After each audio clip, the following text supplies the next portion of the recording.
Chapter 9. Sergeant Murphy. While I was in the police station, I remembered one of the things which was worrying me. How had Joe and his tall friend known that I was in Elaine Garfield's apartment? The porter at the Manson building must have told the two men. I decided that I would go and talk to the porter when I left the police station. I sat back in the chair and looked at my watch. The time was nearly 4 o'clock. Then I remembered that Helen Garfield was coming to my office at 5 o'clock. I would not be there to meet her. But there was something else that was worrying me. It wasn't anything important. It was quite a small thing, but I couldn't remember what it was. Suddenly the door opened and a policeman came in. "Stand up," shouted the policeman. "Follow me." I stood up and followed the policeman out of the room and along a corridor. The policeman stopped, knocked on a door, and opened it. "Are you ready to see the private detective?" asked the policeman as he put his head around the door. Without waiting for an answer, the policeman opened the door wide and pushed me into the room.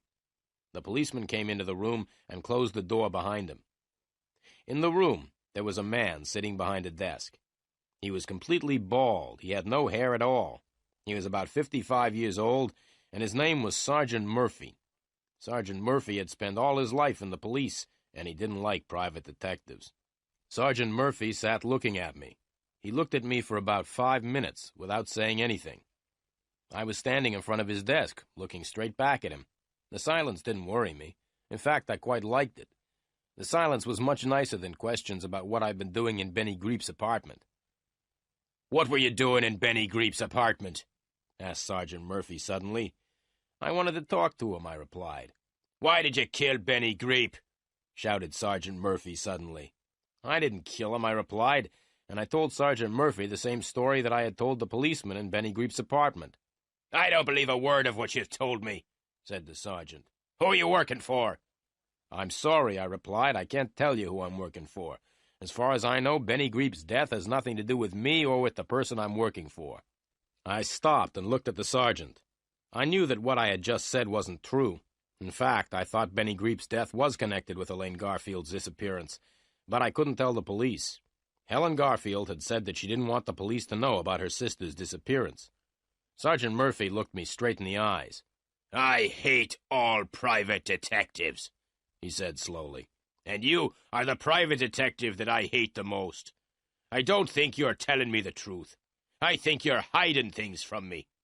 I think you know more about Benny Greep's death than you say you do. And you are going to tell me all you know. Now!"